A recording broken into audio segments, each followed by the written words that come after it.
She was on her knees. The same woman who once said I would never be good enough for her son now clutched my hands and wept. Her designer mascara streaked down her cheeks, her breath hitched between sobs, and her perfectly polished nails trembled. As she pleaded for mercy, not from a court, not from her son, but from me.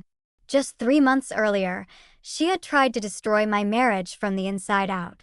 Manipulations, lies, poisonous whispers in my husband's ear while I was not around. She almost won. Almost. But she did not know who she was dealing with. Because while she buried secrets under expensive rugs and fake smiles, I had already begun to dig. And what I found was something so dark, so devastating. It made every cruel word she had ever spoken collapse beneath her feet like ash. Now she sat before me, begging for silence. But silence was the one gift I was not ready to give. You see, I never wanted revenge. I wanted peace. But to get it, I had to burn the lies to the ground. And she gave me the match herself. My name is Eliza Monroe. I was 39 when I finally saw my mother-in-law for who she truly was. For years, Lorraine wore the mask of a loving matriarch, Sunday roasts, polished pearls, and passive-aggressive smiles. But behind that mask was a woman who despised me simply for loving her son. From the moment I married Daniel, she tried to claw her way into our marriage, planting doubts, spreading whispers, and pitting us against each other when she thought I was not watching. I tried to stay kind for Daniel's sake. I tried to forgive. But when she finally succeeded in driving a wedge between us, when my husband started looking at me like I was the problem, I knew it had to stop. I had spent too long playing nice. That was the day I stopped being the daughter-in-law she expected and became the woman who would bring her to her knees. I met Daniel when I was 32. I had just moved to Charleston to take a position at a historic preservation firm. I loved old things, crumbling staircases, sun-faded brick, forgotten woodwork buried under coats of paint. I believed that what others saw as broken could be made beautiful again, with time, care, and patience. Maybe that is why I fell for Daniel so quickly.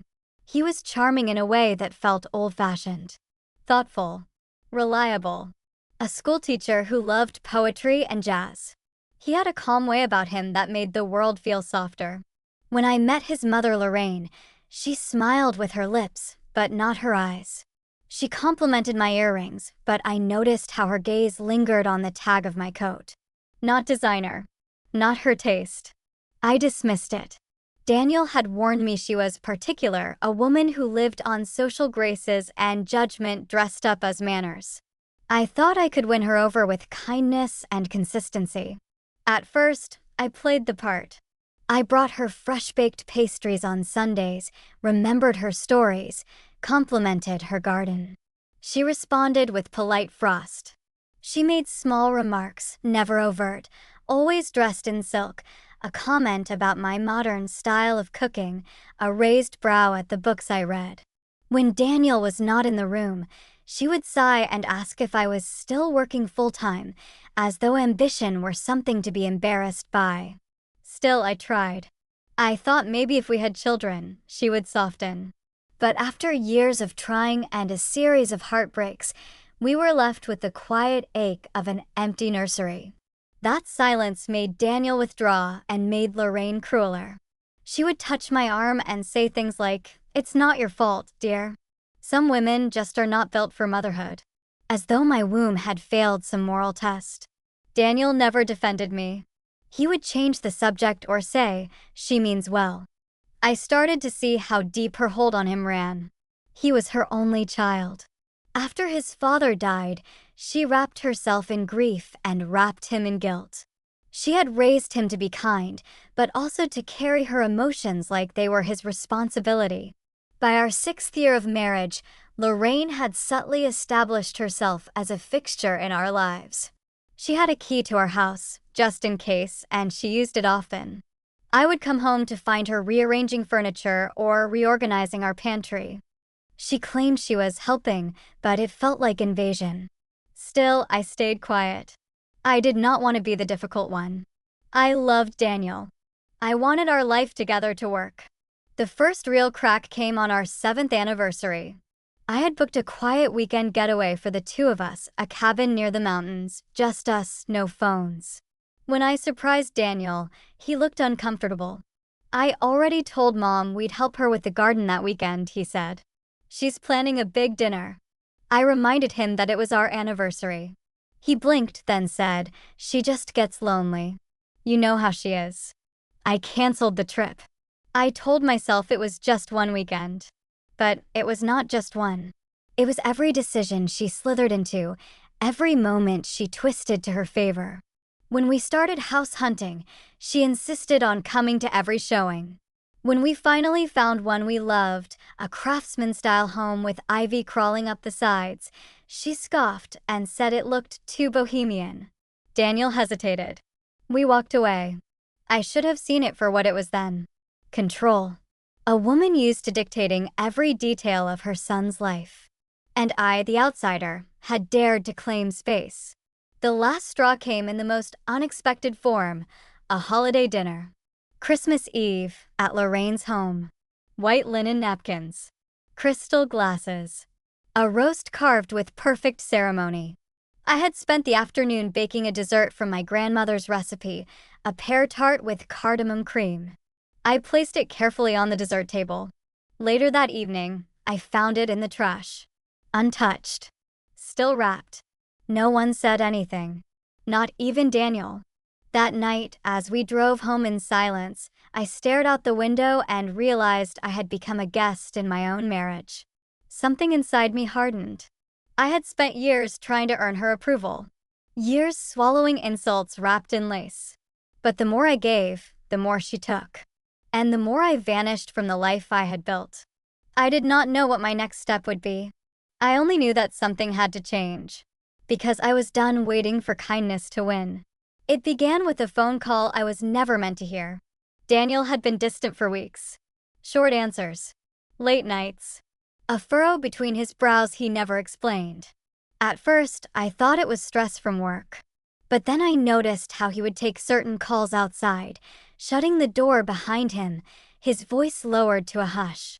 He changed the password on his phone for security, he claimed, and brushed off my questions with half-hearted affection. One evening, I walked into the kitchen to grab my laptop charger. Daniel was in the living room, and I could hear his voice drifting down the hallway. His tone was different, not warm, not tender, but tight. Cautious. I slowed my step. His words struck like frost against glass. No, I have not told her yet. She would overreact. She always does. Pause. She thinks things are fine. I am managing it. Long pause. Yes, I know you are just trying to help. I appreciate it. I stepped into view. Daniel jumped slightly, then forced a smile. It was Mom, he said quickly. Just checking in. But I had already seen the contact name on his screen, Lorraine Private. That night, he made love to me with mechanical sweetness, as if trying to patch something he had already broken. The next day, I confronted him gently. I asked him if something was wrong, if there was something he wanted to say. He shrugged. You were imagining things, Eliza. That weekend, I had to attend a conference in Atlanta. Daniel said he would stay home. I offered to bring him, but he declined, said he had too much grading to do. When I returned 2 days later, something was off. The guest room smelled faintly of perfume, not mine. I found a wine glass in the dishwasher, lipstick smudged against the rim. Again, not mine. And in the laundry room, I noticed a single long hair, chestnut brown, stuck to one of Daniel's white shirts. My heart pounded, but I said nothing. I needed proof. Not speculation. Not suspicion. I began to pay attention. To watch. I checked the security system and saw it had been disarmed during the time I was away, and not by Daniel's usual code. Someone else had entered. A guest he never mentioned. Still, he insisted everything was fine. And then, 2 weeks later, I got the message. It came from a friend of mine who worked at a local florist. She had just seen Daniel picking up an arrangement of pink peonies. My favorite. She smiled and asked what the occasion was. Daniel looked confused. Then he said, "They're for my mother. She is having a rough week." But I never received those flowers. That same afternoon, I drove to Lorraine's house. I sat in my car across the street and watched as Daniel pulled into the driveway. A woman stepped out to greet him. She was not Lorraine. Younger. Slimmer. Glossy hair pulled into a perfect bun. He kissed her. Not on the cheek. Not like a son greeting his mother. Like a man greeting a lover. My stomach twisted. Not because he had lied, I already knew he had. But because she looked so eerily familiar. And then it hit me. I had seen her before years ago in an old photo in Lorraine's study. Her name was Celeste. Lorraine's goddaughter, or so she once claimed. An orphan niece of a childhood friend. Lorraine had always spoken of her with reverence, as if she were porcelain. I thought she had moved abroad. But now here she was. In Charleston. Wrapped in my husband's arms. I sat there for a long time, the engine ticking quietly beneath me. Lorraine had not just tolerated the affair. She had arranged it. Introduced them. Encouraged it. Helped hide it. She had orchestrated my downfall like a play, with herself as director. But what she did not realize, what none of them realized, was that I had grown up in silence. I had learned to study people when they thought no one was looking. And I had picked up a skill she never expected from the woman she thought was weak. I knew how to find the cracks beneath perfect surfaces. I knew how to uncover secrets. And now I had a reason. In the days that followed, I wore the same smile I had always worn. I served Lorraine her tea on Sunday as usual, sugar and cream, just the way she liked it. She chatted about her garden club and the upcoming fundraiser at the museum, and I nodded along, pretending not to hear the click of my own pulse in my ears. I watched Daniel too. He kissed my cheek goodnight. He left his phone face down on the nightstand. He smelled faintly of perfume I did not wear. I said nothing. Instead, I started collecting. Photos. Screenshots. Receipts. I installed software on the home computer that Daniel often used. He never noticed. He had grown careless in his confidence, too sure of my ignorance to cover his tracks. I found dozens of emails between him and Celeste, messages full of empty poetry, promises, shared dreams of a future that did not include me. They even discussed how to bring Lorraine into the plan. Celeste called her the guardian angel. I almost laughed at the irony. That week, I also paid a quiet visit to my lawyer. Not to file anything yet, I was not ready, but to prepare. I needed to know what would happen to our assets if things unraveled. What Daniel was entitled to. What I could secure for myself. Information is power. I wanted every ounce of it. Still, I played the part of the loyal wife. Until one night, as Daniel sat grading papers in the living room, I asked him how his mother was doing. He said she had been a little under the weather. Funny, I said. I had just seen her at the farmer's market. He looked up, eyes narrowing slightly. She mentioned seeing Celeste there, I added casually. Such a small town. He stared at me for a second too long. Then he smiled. But now he knew. I knew. The game had begun. The tension between us turned cold and thick, like soup left out overnight. We no longer made small talk. We barely touched. Yet every morning we went through the motions, a perfect little tableau of domestic civility. Daniel began staying out later. He claimed faculty meetings, traffic errands. I let him lie. The more he lied, the less careful he became. One evening, I followed him. I parked 3 cars down from a quiet apartment complex and watched him climb the stairs to a second-floor unit. 10 minutes later. The lights went on, silhouettes dancing softly behind sheer curtains. I took a photo and left. Later that week, I requested a background check on Celeste.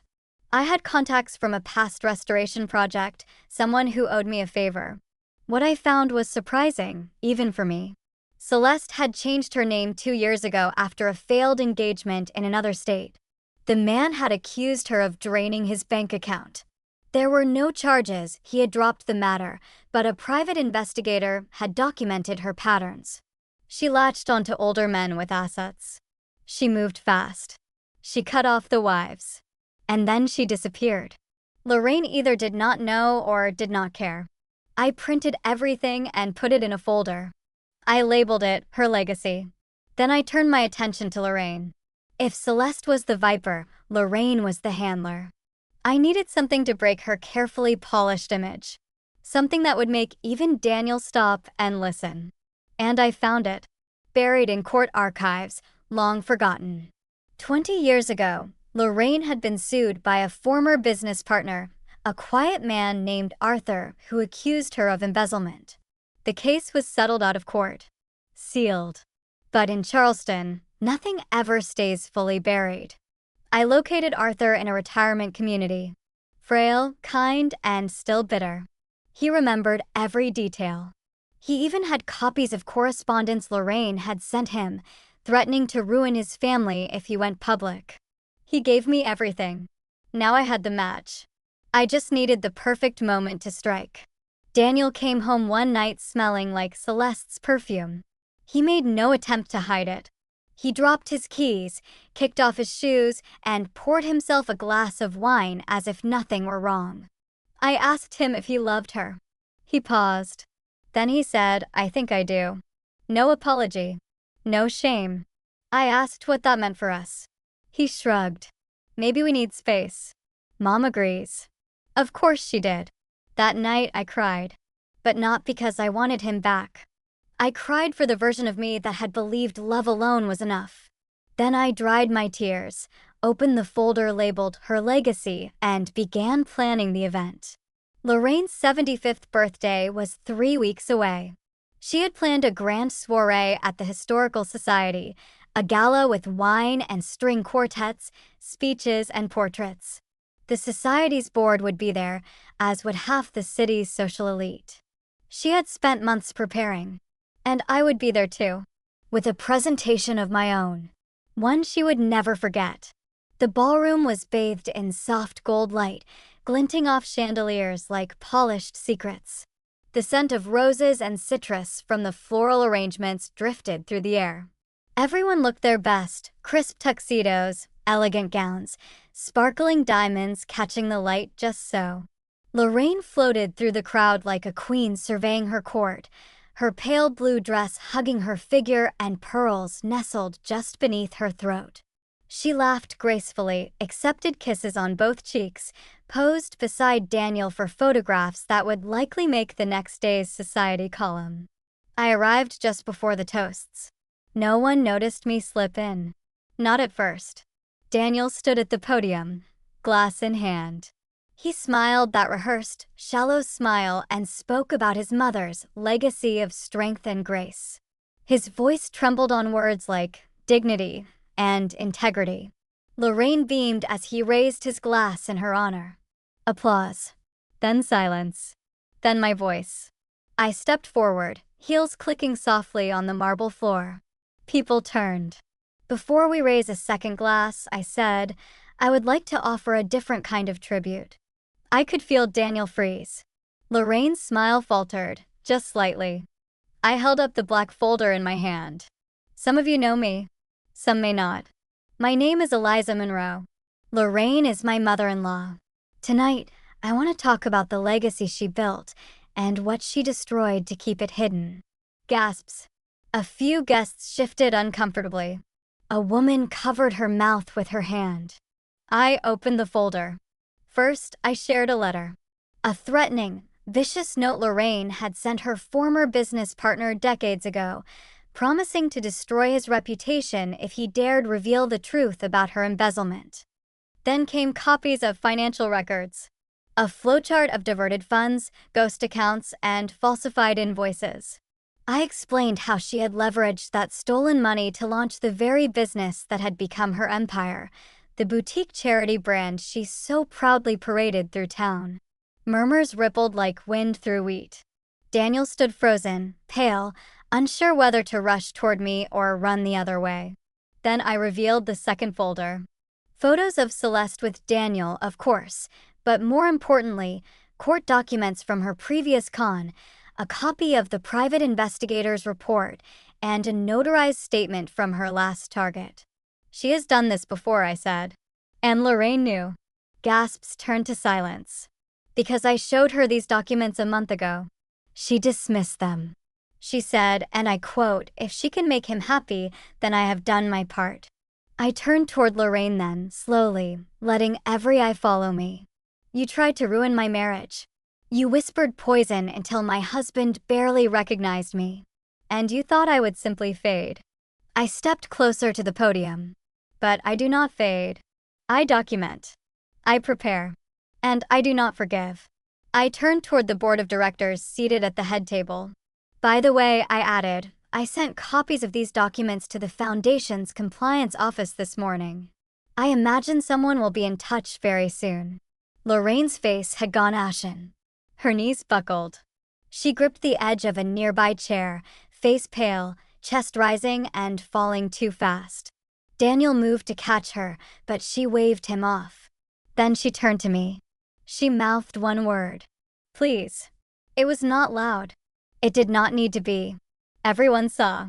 Everyone heard. And I said nothing.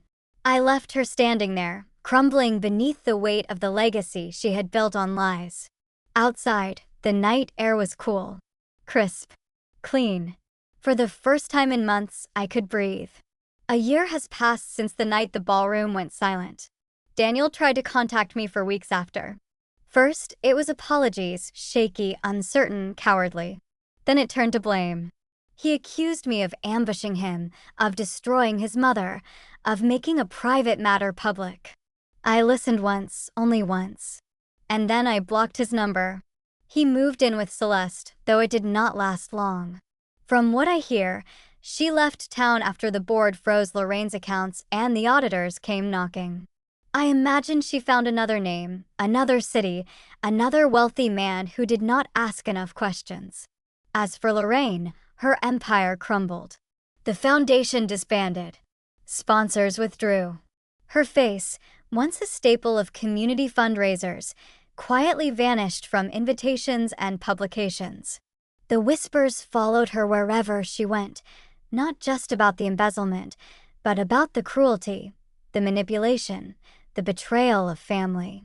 She wrote me once. A letter. 3 pages. Tears smeared some of the ink. She spoke of shame, of regret, of not knowing how far she had gone. She asked for forgiveness. Said she could not sleep. Said I had every right to hate her. I never wrote back. I moved to Savannah.